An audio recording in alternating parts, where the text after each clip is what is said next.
ನಮಸ್ಕಾರ. ರಿವ್ಯೂ ಚಾನೆಲ್ಗೆ ಸ್ವಾಗತ. ನಾನು ಸೌಖ್ಯ ಗಾಂವ್ಕರ್. ಕರ್ನಾಟಕ ಕಾಂಗ್ರೆಸ್ಗೆ ಸಂಬಂಧಪಟ್ಟಂತ ಬ್ರೇಕಿಂಗ್ ನ್ಯೂಸ್ ಒಂದು ಔಟ್ ಆಗ್ತಿದೆ. ಸಿದ್ದರಾಮಯ್ಯನವರಿಗೆ ಪತ್ರದ ಶಾಕ್ ಕೊಟ್ಟ ಡಿಕೆ. ಏನು ಪತ್ರ ಹಾಗಾದ್ರೆ? ಇದು ಸರ್ಕಾರವನ್ನ ಶೇಕ್ ಮಾಡುವಂಥ ಒಂದು ಪತ್ರ. ಡಿಕೆ ಶಿವಕುಮಾರ್ ಅವರು ಡೆಲ್ಲಿಗೆ ಹೋಗಿದ್ದಾರೆ. ಏನೇನು ಡೆವಲಪ್ಮೆಂಟ್ ಆಗ್ತಿದೆ ಎಲ್ಲ ಅಪ್ಡೇಟ್ಸ್ ನಿಮ್ಮ ಮುಂದೆ ಇಟ್ಟಿದ್ದೀವಿ. ಆದರೆ ಅದರ ನಡುವೆ ಒಂದು ಅಚ್ಚರಿಯ ಬೆಳವಣಿಗೆ ಆಗಿದೆ. ಡಿಕೆ ಶಿವಕುಮಾರ್ ಅವರು ಈ ನಡೆಗೆ ಕೆಂಡಾಮಂಡಲರಾದ ಸಿದ್ದರಾಮಯ್ಯ ಮತ್ತು ಸರ್ಕಾರಕ್ಕೆ ಇದು ಆಘಾತಕಾರಿ ಅಂತ ಈಗ ಮಂತ್ರಿಗಳು, ಶಾಸಕರು ಎಲ್ಲ ಹೈಕಮಾಂಡನ್ನು ಮನವಿ ಮಾಡಿಕೊಳ್ತಾ ಇದ್ದಾರೆ. ಅಷ್ಟು ದೊಡ್ಡ ಡೆವಲಪ್ಮೆಂಟ್ ಆಗ್ತಿದೆ. ಯಾವುದೇ ಕ್ಷಣದಲ್ಲಿ ಬ್ರೇಕಿಂಗ್ ನ್ಯೂಸ್ ಬ್ಲಾಸ್ಟ್ ಆಗಬಹುದು ಕರ್ನಾಟಕ ಸರ್ಕಾರಕ್ಕೆ ಸಂಬಂಧಪಟ್ಟಂತೆ ಅನ್ನೋ ಮಟ್ಟಿಗೆ. ಡೀಟೇಲ್ಸ್ ಇಡ್ತಾ ಹೋಗ್ತೀವಿ. ಮಿಸ್ ಮಾಡಿದ್ರೆ ನಮ್ಮ ಚಾನಲ್ನ ಸಬ್ಸ್ಕ್ರೈಬ್ ಮಾಡಿ. ಹಾಗೆ ನಮ್ಮ ಎಲ್ಲ ವಿಡಿಯೋ ಅಪ್ಡೇಟ್ಸ್ ನಿಮ್ಮನ್ನು ತಲುಪಬೇಕಂದ್ರೆ ಪಕ್ಕದಲ್ಲಿರೋ ಬೆಲ್ ಐಕಾನನ್ನು ಪ್ರೆಸ್ ಮಾಡೋದು ಮರಿಬೇಡಿ. ಎಸ್ ವೀಕ್ಷಕರೇ, ಡಿಕೆ ಶಿವಕುಮಾರ್ ಅವರು ಏನು ಮಾಡಿದ್ದಾರೆ? ನಿನ್ನೆಯಿಂದ ಆಗ್ತಿರೋ ಡೆವಲಪ್ಮೆಂಟ್ ನೀವು ನೋಡಿದಿರ. ನಾವಂತೂ ಕ್ಷಣದ ರಿಪೋರ್ಟ್ಸ್ ನಿಮ್ಮ ಮುಂದೆ ಇಟ್ಟಿದ್ದೀವಿ. ಇವತ್ತು ಬಜೆಟ್ ಪೂರ್ವಭಾವಿ ಮೀಟಿಂಗ್ ಇದೆ, ಅದು ಬಿಟ್ಟು ಡೆಲ್ಲಿಗೆ ಹೋಗಿದ್ದಾರೆ. ಆಲ್ರೆಡಿ ಗೊತ್ತು ನಿಮಗೆ. ಇದು ಮೇಜರ್ ಮೂವ್. ಯಾಕಂದರೆ ಇವತ್ತಿರೋದು ಅವ್ರದ್ದೇ ಡಿಪಾರ್ಟ್ಮೆಂಟ್. ಯಾವುದು? ಜಲಸಂಪನ್ಮೂಲ ನಗರಾಭಿವೃದ್ಧಿ, ಬೆಂಗಳೂರು ನಗರಾಭಿವೃದ್ಧಿ ಇಲಾಖೆಯ ಫಂಡ್ ಸ್ಯಾಂಕ್ಷನ್ನು. ಯಾರಾದರೂ ಸರಿ, ಅಧಿಕಾರ ಎಷ್ಟು ಇಂಪಾರ್ಟೆಂಟೋ ಅವರ ಇಲಾಖೆಗೆ ಫಂಡ್ ಬರೋದು ಅಷ್ಟೇ ಇಂಪಾರ್ಟೆಂಟ್. ಒಂಚೂರು ಹೆಚ್ಚು ಕಡಿಮೆ ಆದರೂ ಕೂಡ ಇಲಾಖೆಗೆ ಬರಬೇಕಾದಂತಹ ಅನುದಾನದಲ್ಲಿ ಏರುಪೇರು ಆಗಿಬಿಡುತ್ತೆ. ಪಟ್ಟು ಹಿಡಿದು ತಗೊಳ್ತಾರೆ. ಅಂತಹ ಮೀಟಿಂಗ್ ಇದ್ದಿದ್ದು ಇವತ್ತು. ಡಿ ಕೆ ಶಿವಕುಮಾರ್ ಅವರ 2 ಪವರ್ಫುಲ್ ಖಾತೆಯ ಮೀಟಿಂಗು, ಪೂರ್ವಭಾವಿ ಬಜೆಟ್ ಸಭೆ ಮೊದಲೇ ಫಿಕ್ಸ್ ಆಗಿದೆ. ತುಂಬ ಪ್ಲ್ಯಾಂಡ್ ಆಗಿ ಅಧಿಕಾರಿಗಳೆಲ್ಲ ಬಂದು ಫಿಕ್ಸ್ ಮಾಡಿದ್ದಾರೆ. ಅದನ್ನು ಬಿಟ್ಟು ಸೆಡ್ ಹೊಡೆದು ಡೆಲ್ಲಿಗೆ ಹೋಗಿದ್ದಾರೆ ಡಿ ಕೆ ಶಿವಕುಮಾರ್ ಅವರು. ಹೌದು, ರಾಜಕೀಯ ಮಾತಾಡೋಕೆ ಹೋಗ್ತಿದ್ದೀನಿ, ಯಾರು ನನ್ನನ್ನು ಕರೆದಿದ್ದಾರೋ ಅವರನ್ನು ಮೀಟ್ ಮಾಡೋಕೆ ಹೋಗ್ತಿದ್ದೀನಿ ಅಂತ ಹೇಳಿ ಡಿ ಕೆ ಶಿವಕುಮಾರ್ ಅವರು ಡೆಲ್ಲಿಗೆ ಹಾರಿದ್ದಾರಲ್ವಾ. ಈಗ ಗೊತ್ತಾಗ್ತಿರೋದೇನೆಂದರೆ, ಪತ್ರ ಬರೆದು ತಿಳಿಸಿದ್ದಾರೆ ಸಿದ್ದರಾಮಯ್ಯನವ್ರಿಗೆ ತಾನು ಗೈರಾಗೋದನ್ನು. ಡೈರೆಕ್ಟ್ ಕಮ್ಯುನಿಕೇಷನ್ ಕೂಡ ಮಾಡಿಲ್ಲ. ಅವರು ಪ್ರಭಾವಿ ಉಪಮುಖ್ಯಮಂತ್ರಿ, ಪಕ್ಷದ ಅಧ್ಯಕ್ಷರು, ಒಂದು ಹಿಡಿತಾ ಇರುತ್ತಲ್ವಾ. ಮತ್ತು ಎಲ್ಲಿ ಹೋದರೂ CM DC ಒಟ್ಟೊಟ್ಟಿಗೆ ಕಾಣಿಸ್ಕೊಳ್ತಾರೆ, ಒಟ್ಟೊಟ್ಟಿಗೆ ಕೈ ಬೀಸ್ತಾರೆ, ಕೈ ಕುಲುಕ್ತಾರೆ, ಡಿನ್ನರು, ಲಂಚು, ಬ್ರೇಕ್ಫಾಸ್ಟು ಎಲ್ಲ ಮಾಡ್ತಾರೆ ಅಲ್ವಾ. ಆದರೆ ಈಗ ಹೆಂಗೆ ಅಂದರೆ, ತಾನು ಈ ಬಜೆಟ್ ಪೂರ್ವಭಾವಿ ಸಭೆಗೆ ಬರಲ್ಲ ಅನ್ನೋದನ್ನು ಹೇಳೇ ಹೊರಟಿದ್ದೀನಪ್ಪ ಅಂತ ನಿನ್ನೆ ಹೇಳಿದ್ರಲ್ಲ. ಅಸಲಿಗೆ ಈಗ ಗೊತ್ತಾಗ್ತಿದೆ ನೋಡಿ. ಮುಖಾಮುಖಿ ಕೂಡ ಆಗಿಲ್ಲ, ಪತ್ರ ಬರೆದು ತಿಳಿಸಿದ್ದಾರೆ. ಇನ್ಫ್ಯಾಕ್ಟ್ ಅಂಥ ಅರ್ಜೆಂಟ್ ಇದ್ದಿದ್ರೆ, ಇದು ತುಂಬ ಇಂಪಾರ್ಟೆಂಟ್ ಮೀಟಿಂಗ್. ಇದು ಎಷ್ಟು ದೊಡ್ಡ ನಿರ್ಧಾರ ತಗೊಂಡಿದ್ದಾರೆ ಡಿ ಕೆ ಶಿವಕುಮಾರ್ ಅನ್ನೋದು ಅಲ್ಲೇ ಗೊತ್ತಾಗುತ್ತೆ. ಅಷ್ಟು ಇಂಪಾರ್ಟೆಂಟ್ ಮೀಟಿಂಗನ್ನು ಧಿಕ್ಕರಿಸಿ ಡೆಲ್ಲಿಗೆ ಇದೇ ಟೈಮಲ್ಲಿ ಹೋಗ್ತಿದ್ದಾರೆ. ಅದೇ ದೊಡ್ಡ ಮೂವ್. ಅದರ ನಡುವೆ ಆಯಿತು ಅಂಥ ಏನೋ ಪರ್ಸ್ನಲ್ ಪ್ರಾಬ್ಲಮ್ಮೇ ಆಯ್ತಪ್ಪ, ಏನೋ ಬರೋದಕ್ಕೆ ಆಗದಂತಹ, ಫಿಸಿಕಲಿ ಅಲ್ಲಿ ಹಾಜರಿರೋಕೆ ಆಗದಂಥ ಏನೋ ಆರೋಗ್ಯನೋ ಮತ್ತೊಂದು ಫ್ಯಾಮಿಲಿನೋ ಪ್ರಾಬ್ಲಮ್ ಆಗಿದೆ ಅಂದರೆ ಅವರು ಗೈರಾಗಬಹುದಿತ್ತು. ಯಾವಾಗ? ಹೆಂಗೆ ಗೈರಾಗಬೇಕಿತ್ತು? ಅಧಿಕಾರಿಗಳಿಗೆ ಈ ರೀತಿ ನಾನು ಇನ್ಸ್ಟ್ರಕ್ಷನ್ ಕೊಟ್ಟಿದ್ದೀನಿ, ನನ್ನ ಬೇಡಿಕೆ ಹಿಂಗಿಂಗಿದೆ ಅಂತ ಅಫಿಷಿಯಲ್ಲೇ ಅವರು ತನ್ನ ರಿಕ್ವೆಸ್ಟನ್ನು ಇಲಾಖೆಗೆ ಸಂಬಂಧಪಟ್ಟಂತೆ ಸಬ್ಮಿಟ್ ಮಾಡಿ ಅಧಿಕಾರಿಗಳ ಜೊತೆ ಕಮ್ಯುನಿಕೇಟ್ ಮಾಡಿ ಆ ಥರ ಅಂಥ ಎಮರ್ಜೆನ್ಸಿ ಇದ್ದಿದ್ರೆ ಗೈರಾಗಬೇಕಿತ್ತು. ಆದರೆ ಇಲ್ಲಿ ಮುಖಾಮುಖಿ ಇಲ್ಲ, ಒಂದು ಪತ್ರದಲ್ಲಿ ತಾನು ಬರಲ್ಲ ಈ ಮೀಟಿಂಗಿಗೆ ಅಂತ ಕಳಿಸ್ಕೊಟ್ಟಿದ್ದಾರೆ ಸಿದ್ದರಾಮಯ್ಯನವ್ರಿಗೆ ಅನ್ನೋದು ಗೊತ್ತಾಗ್ತಿದೆ. ಸೊ ಡಿ ಕೆ ಶಿವಕುಮಾರ್ ಅವರು ನೆಕ್ಸ್ಟ್ ಸ್ಟೆಪ್ ಅನ್ನು ತಗೊಂಡಿದ್ದಾರೆ. ಈಗ ವಿಚಾರದಲ್ಲಿ ನಾನು ಮತ್ತೆ ಸಿದ್ದರಾಮಯ್ಯ ಕದ್ದು ಮುಚ್ಚಿ ಮಾತಾಡಿಲ್ಲ, ಹೈಕಮಾಂಡ್ ಸಮ್ಮುಖದಲ್ಲೇ ಚರ್ಚೆ ಮಾಡಿರೋದು.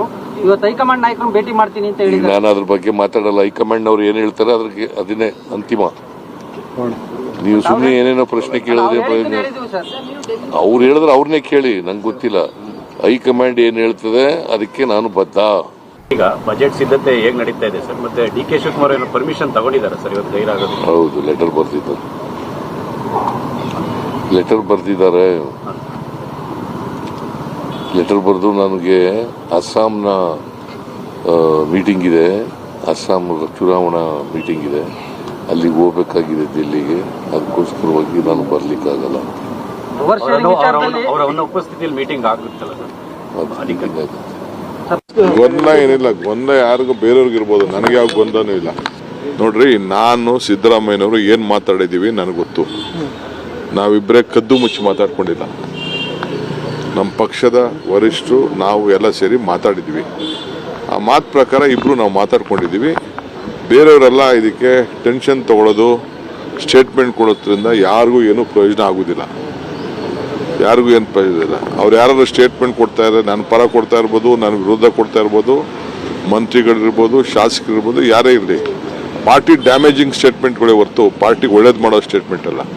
ಎಲ್ಲ ಬಾಯಿ ಮುಚ್ಕೊಂಡು ಸುಮ್ಮನೆ ಇದ್ರೆ ಒಳ್ಳೇದು ಅಂತ ಮಲ್ಲಿಕಾರ್ಜುನ ಖರ್ಗೆ ಸಾಹೇಬರು ಹೇಳಿದ್ದಾರೆ. ಅದನ್ನ ನಾವು ಪಾಲನೆ ಮಾಡ್ಕೊಂಡು ಹೋಗ್ಬೇಕು. ವಿಳಂಬ ಮಾಡದೆ ಹೈಕಮಾಂಡ್ ತನ್ನ ನಿರ್ಣಯ ಹೇಳಬೇಕು. ಯಾಕಂದ್ರೆ ಇದಕ್ಕೆ ಒಂದು ಪೂರ್ಣವಿರಾಮ ಆಗಬೇಕು. ಈಗ ಇದು ನಡಿಬಾರ್ದು. ಇದನ್ನು ಅನ್ನೆಸೆಸರಿ ಗೊಂದಲಗಳು ನಡೆಯುವುದು, ಯಾರ ಮನಸ್ಸು ಬಂದಾಗ ಏನು ಬೇಕಾದಾಗ ಸ್ಟೇಟ್ಮೆಂಟ್ ಕೊಡೋದು ಸರಿಯಲ್ಲ. ಜವಾಬ್ದಾರಿ ಸ್ಥಾನದಲ್ಲಿರುವ ಜನ ಜವಾಬ್ದಾರಿಯಿಂದ ಹೇಳಬೇಕು, ಜವಾಬ್ದಾರಿ ಮಾಡಬೇಕು. ನನಗೆ ಕಾಣಿಸ್ತಾ ಹೈಕಮಾಂಡ್ ಆದಷ್ಟು ಬೇಗನೆ ಇದರ ಬಗ್ಗೆ ನಿರ್ಣಯ ಮಾಡ್ಬೋದು ಅಂತ ನಾನು ಭಾವಿಸ್ತೇನೆ. ಸಿದ್ದರಾಮಯ್ಯನವರ ಬಜೆಟ್ ಅನ್ನ ಧಿಕ್ಕರಿಸಿದ ಡಿ ಕೆ ಶಿವಕುಮಾರ್ ಅನುಪಸ್ಥಿತಿಯಲ್ಲೇ ಮೀಟಿಂಗ್ ಮಾಡೋದಕ್ಕೆ ಮುಂದಾದ ಸಿದ್ದರಾಮಯ್ಯ. ನೋಡಿ, ಇದು ಮೇಜರ್ ಡೆವಲಪ್ಮೆಂಟ್ ರಾಜ್ಯ ಕಾಂಗ್ರೆಸ್ನಲ್ಲಿ. ಸಿದ್ದರಾಮಯ್ಯನವ್ರು ರೆಡಿ ಮಾಡಿರುವಂಥ ಬಜೆಟನ್ನು ಒಪ್ಪಿಕೊಳ್ಳೋಕೇನೆ ಡಿ ಕೆ ರೆಡಿ ಇಲ್ಲ ಅನ್ನೋದು ಸ್ಪಷ್ಟವಾಗಿ ಗೊತ್ತಾಗುತ್ತೆ. ಯಾವ ಕೆಲಸ ಇದ್ರೂ ಬಜೆಟ್ ಫಂಡ್ ರಿಲೀಸ್ ಮಾಡಿಸ್ಕೊಳ್ಳುವಂಥ ಮೀಟಿಂಗ್ ಗೈರಾಗೋಕ್ಕೆ ಸಾಧ್ಯವೇ ಇಲ್ಲ. ಅಂದಮೇಲೆ ಈ ಬಜೆಟ್ ಮಂಡನೆ 17ನೇ ಬಜೆಟ್ ಮಂಡನೆ ಸಿದ್ದರಾಮಯ್ಯನವ್ರು ಮಾಡೋದೇ ಡಿ ಕೆ ಶಿವಕುಮಾರ್ ಅವ್ರಿಗೆ ಇಷ್ಟ ಇಲ್ಲ. ಈ ಬಜೆಟನ್ನು ನಾವು ಒಪ್ಪಿಕೊಳ್ಳೋದು ಇಲ್ಲ ಅಂದ್ರೆ ಅರ್ಥ ಏನು? ಇನ್ನು ಸಿದ್ದರಾಮಯ್ಯನವರ ಅಧಿಕಾರವನ್ನು ನಾವು ಅಕ್ಸೆಪ್ಟ್ ಮಾಡಿಕೊಳ್ಳಲ್ಲ. ಅವರ ಅವಧಿ ಮುಗಿದಾಗಿದೆ. ನವೆಂಬರಲ್ಲಿ ಮಾತು ಕೊಟ್ಟಂತೆ ಡಿ ಕೆ ಕ್ಯಾಂಪ್ ಹೇಳ್ತಿರೋದು. ಡಿಸೆಂಬರಲ್ಲಿ ಬಿಡಬೇಕಿತ್ತು, ಬಿಡಲಿಲ್ಲ. ಜನವರಿ ಮುಗೀತು, ಸಂಕ್ರಾಂತಿ ಆಯಿತು, ಈಗ ಶಿವರಾತ್ರಿ ಬರ್ತಿದೆ. ಸೊ ಇನ್ನು ನಾವು ತಾಳೋದಿಲ್ಲ.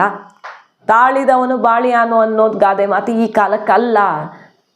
ತಾಳ್ಮೆಗೂ ಒಂದು ಕೊನೆ ಇದೆ ಅನ್ನೋ ಸ್ಟೇಟ್ಮೆಂಟ್ ಬಂದಿತ್ತಲ್ಲ, ಅದಾದ ಮೇಲೆ ಇದೆಲ್ಲ ಶುರುವಾಗಿತ್ತು. ರಾಹುಲ್ ಗಾಂಧಿ ಅವ್ರನ್ನ ಮೀಟ್ ಮಾಡ್ಕೊಂಡು ಬಂದ ಮೇಲೆ ಒಂದು ವಾರ ಸುಮ್ಮನೆ ಇದ್ರು ಡಿ ಕೆ ಶಿವಕುಮಾರ್ ಅವರು. ಯಾಕಂದರೆ ಸೆಷನ್ ಶುರುವಾಯಿತು, 2ನೇ ತಾರೀಕಿಗೆ ಬರೋಕ್ಕೆ ಹೇಳಿದ್ರು. 2ನೇ ತಾರೀಕಿಂದ ಎಕ್ಸ್ಟೆಂಡ್ ಆಗಿಬಿಡ್ತು ದಿಢೀರ್ ಅಂತ, ಗಲಾಟೆ ಎಲ್ಲ ಜೋರಾಗಿ ಈ ಸೆಷನ್.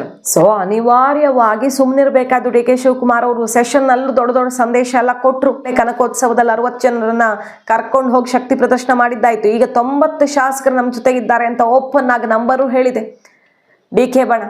ಇಷ್ಟಾದ ಮೇಲೆ ಡೆಲ್ಲಿಗೆ ಹಾರಿದ್ದಾರೆ. ನನಗಲ್ಲಿಂದ ಕಾಲ್ ಬಂದಿದೆ ಅಂತ. ಕೇರಳದಲ್ಲಿ ಅವರು ರಾಯಚೂರು ಕೇರಳ ಎಲ್ಲ ಪ್ರವಾಸ ಮಾಡಿದ್ರು ಮೊನ್ನೆ. ಕೇರಳದಲ್ಲಿ ವೇಣುಗೋಪಾಲ್ ಅವ್ರನ್ನೂ ಮೀಟ್ ಮಾಡಿದ್ದಾರೆ ಸೀಕ್ರೆಟ್ ಆಗಿ ಅಂತ ಹೇಳಲಾಗ್ತಿದೆ. ಅದಾದ್ಮೇಲೆ ಡೆಲ್ಲಿಗೆ ಹೋಗಿದ್ದಾರೆ. ಈಗ ಡೆಲ್ಲಿಯಲ್ಲಿ ಖರ್ಗೆ ಮತ್ತು ಬೇರೆ ನಾಯಕರನ್ನ ಭೇಟಿ ಮಾಡಿಕೊಂಡೇ ಬರಬೇಕು ಅಂತ ಇಬ್ಬರು ಬ್ರದರ್ಸ್ ಡಿ ಕೆ ಸುರೇಶ್ ಅವರನ್ನು ಕರ್ಕೊಂಡು ಹೋಗಿರೋದು ಇನ್ನೂ ಇಂಟ್ರೆಸ್ಟಿಂಗ್. ಯಾಕಂದ್ರೆ ಇದು ತುಂಬಾ ನಿರ್ಣಾಯಕ ಘಟ್ಟಕ್ಕೆ ಬಂದು ನಿಂತಿದ್ದೀವಿ ನಾವು. ಇನ್ನು ಕಾಯೋದಿಕ್ಕೆ ಸಾಧ್ಯವೇ ಇಲ್ಲ. ಮತ್ತು ಸಿದ್ದರಾಮಯ್ಯನವ್ರ ಬಜೆಟ್ ಮಂಡನೆಗೂ ನಮ್ಮ ಸಪೋರ್ಟ್ ಇಲ್ಲ ಅಂದರೆ ಸರ್ಕಾರಕ್ಕೆ ನಮ್ಮ ವಿಶ್ವಾಸ ಇಲ್ಲ, ಹಿಂಪಡಿತಿದ್ದೀವಿ ಅನ್ನೋಷ್ಟೇ ಡೇಂಜರಸ್ ಆಗಿರುವಂಥ ಮೆಸೇಜ್ ಈ ಸಲ ಡಿ ಕೆ ಶಿವಕುಮಾರ್ ಅವ್ರು ಕೊಟ್ಟಿರೋದು. ಯಾಕಪ್ಪ ನಾನು CM ಆಗಕ್ಕೆ ಇಷ್ಟ ಇಲ್ವಾ ನಿಮಗೆ ಅಂತ ನೇರವಾಗಿ ಮಾಧ್ಯಮಗಳ ಎದುರು ಅವ್ರು ಆಡಿರೋ ಪ್ರಶ್ನೆ ನಾನೇ ಕೇಳ್ತಿದ್ದಾರೆ. ನಾನು CM ಆಗಬೇಕು ಅಂತ ಬಯಸ್ತಿದ್ದಾರೆ ಅಂತ ನೇರ ಹೇಳ್ತಿದ್ದಾರೆ ಡಿ ಕೆ ಶಿವಕುಮಾರ್ ಅವರು. ಸೊ ಬಜೆಟ್ ಮಂಡನೆ ಮಾರ್ಚಲ್ಲಿ ಆಗಬೇಕು ಸಿದ್ದರಾಮಯ್ಯನವರಿಂದ. ಇನ್ನೊಂದು 15-20 ದಿನ ಬಾಕಿ ಇದೆ. ಅದರ ಒಳಗಡೆನೆ ರಾಜ್ಯ ಕಾಂಗ್ರೆಸ್ನಲ್ಲಿ ಲೆಕ್ಕಾಚಾರ ತಲೆ ಕೆಳಗಾಗೋ ರೀತಿ ಕಾಣಿಸ್ತಾ ಇದೆ. ಡಿ ಕೆ ಶಿವಕುಮಾರ್ ಆಡಿರೋ ಮಾತುಗಳಿಗೆ ಸಿಡಿಮಿಡಿಗೊಂಡಿದ್ದಾರೆ ಸಿದ್ದರಾಮಯ್ಯನವರು. ಗೊತ್ತಿಲ್ರಿ, ಅವ್ರನ್ನೇ ಕೇಳ್ಕೊಳ್ಳಿ, ನನ್ನನ್ನೇನು ಕೇಳ್ತೀರಾ? ಹೈಕಮಾಂಡ್ ಈಗ ಹೇಳಿದ್ರೆ ಈಗಲೇ ರೆಡಿ, ಹೈಕಮಾಂಡ್ ಏನು ಹೇಳುತ್ತೋ ಅದನ್ನು ಕೇಳ್ತೀನಿ ಅಂತ ಕೆಂಡವಾಗಿದ್ದಾರೆ ಡಿ ಕೆ ಮಾತಿಗೆ ಸಿದ್ದರಾಮಯ್ಯ. ಸೊ ರಾಜ್ಯ ಕಾಂಗ್ರೆಸ್ನಲ್ಲಿ ಈಗ ಮಾತುಕತೆಯಲ್ಲಿ ಒಳಗೊಳಗೆ ನಡೀತಿದ್ದಂಥ ವಿಚಾರ ಬೀದಿಗೆ ಬಿದ್ದಿದೆ ಮತ್ತು ಇದು ಸರ್ಕಾರವನ್ನು ಶೇಕ್ ಮಾಡುವ ಮಟ್ಟಿಗೆ ಡೆವಲಪ್ಮೆಂಟ್ ಆಗ್ತಿರೋದು. ಯತೀಂದ್ರ ಸಿದ್ದರಾಮಯ್ಯನವ್ರ ವಿರುದ್ಧ ಮೊದಲೇ ಶಾಸಕರು ಸಿಡಿದಿದ್ದಾರೆ. ತನ್ವೀರ್ ಸೇಠ್ ಸೀನಿಯರ್ ಒಬ್ರು, ಅವ್ರ ಮಾತಾಯಿತು. ಜಾರ್ಜ್ ಅವರೇ ಸಿಡಿದು ರಾಜೀನಾಮೆ ಕೊಡೋಕೆ ಹೋಗಿದ್ರು ಅನ್ನುವ ಸುದ್ದಿ ಬಂತು. ಮತ್ತು ಎಲ್ಲ ವರ್ಗಾವಣೆ ದಂಧೆ, ಕಮಿಷನ್ನು, ಭ್ರಷ್ಟಾಚಾರದ ಆರೋಪ ಕೇಳಿ ಬಂದಾಗ ಇವರು ಪಾರ್ಟ್ನರ್ ಇದ್ದಾರೆ ಅನ್ನೋ ಆರೋಪಗಳು ಸಿಡಿಯುತ್ತೆ ಯತೀಂದ್ರ ಸಿದ್ದರಾಮಯ್ಯನವರ ವಿರುದ್ಧ. ಎಲ್ಲ ಇಲಾಖೆಗಳಲ್ಲೂ ಹಸ್ತಕ್ಷೇಪ ಇದೆ ಯತೀಂದ್ರ ಅವರದ್ದು ಅಂತ ಶಾಸಕರ ಅಸಮಾಧಾನ ಶುರುವಾಗಿದೆ. ಇನ್ನೆಷ್ಟು ದಿನ ಇವರನ್ನು ಸಹಿಸ್ಕೊಂಡಿರೋದು ಅನ್ನೋ ರೀತಿಯಲ್ಲಿ ಆಕ್ರೋಶ ಸಿಡಿದಿದೆ. ಈ ಹೊತ್ತಲ್ಲಿ ನಮ್ಮ ಜೊತೆಗೂ 90 ಜನ ಶಾಸಕರಿದ್ದಾರೆ, ಸಿದ್ದರಾಮಯ್ಯನವರ ಹಳೆ ಕಾಲ ಅಲ್ಲ ಇದು ಅನ್ನೋ ಮೆಸೇಜನ್ನು ಡಿ ಕೆ ಕ್ಯಾಂಪ್ ಕೊಟ್ಟಿದ್ದು ಬಜೆಟನ್ನೇ ಧಿಕ್ಕರಿಸಿದ ಬಂಡೆ ಬಣ. ನೋಡೋಣ, ಕಾದ್ ನೋಡೋಣ. ಮಾಹಿತಿ ಇಷ್ಟ ಆಗಿದ್ರೆ ಮಿಸ್ ಮಾಡಿದ್ರೆ ನಮ್ಮ ಚಾನಲ್ನ ಸಬ್ಸ್ಕ್ರೈಬ್ ಮಾಡಿ. ನಿಮ್ಮ ಅಭಿಪ್ರಾಯ ಕಮೆಂಟ್ ಮಾಡಿ ತಿಳಿಸಿ. Thank you.